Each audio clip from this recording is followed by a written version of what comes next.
ಕೊಪ್ಪಳದಲ್ಲಿ ಸಕ್ಕರೆ ಕಾರ್ಖಾನೆ ನಿರ್ಮಾಣಕ್ಕೆ ಮುದಾಬಳ್ಳಿ ಗೋಡಂಬಾಳ ಗ್ರಾಮದ ರೈತರ ವಿರೋಧ ಈಗ ವ್ಯಕ್ತವಾಗ್ತಾ ಇದೆ. ನಮ್ಮ ಗ್ರಾಮಕ್ಕೆ ಸಕ್ಕರೆ ಕಾರ್ಖಾನೆ ಬೇಡ ಅಂತ ಶಾಸಕ ರಾಘವೇಂದ್ರ ಹಿಟ್ನಾಳ್ ಹಾಗೂ ಮಾಜಿ ಸಂಸದ ಕರಡಿ ಸಂಗಣ್ಣ ನೇತೃತ್ವದಲ್ಲಿ ಡಿಸಿಗೆ ಮನವಿಯನ್ನ ಸಲ್ಲಿಕೆ ಮಾಡಿದ್ದಾರೆ. ಇನ್ನು ಗ್ರಾಮಸ್ಥರ ಒತ್ತಾಯವನ್ನ ಸರ್ಕಾರದ ಗಮನಕ್ಕೆ ತರ್ತೀನಿ ಅಂತ ಹೇಳಿ ಜಿಲ್ಲಾಧಿಕಾರಿ ಸುರೇಶ್ ಹಿಟ್ನಾಳ್ ಪ್ರತಿಭಟನಾಕಾರರಿಗೆ ಭರವಸೆಯನ್ನು ಕೊಟ್ಟಿದ್ದಾರೆ.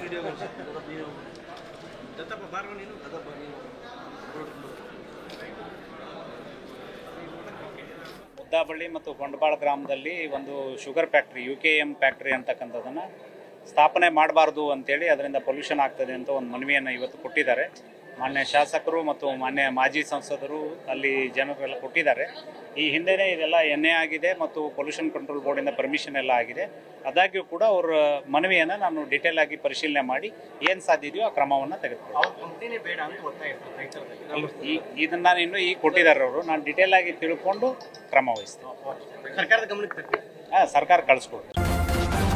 ನ್ಯೂಸ್ ಫಸ್ಟ್ ನಿರ್ಭೀತಿಯಿಂದ ನಿಮ್ಮ ಪರವಾಗಿ.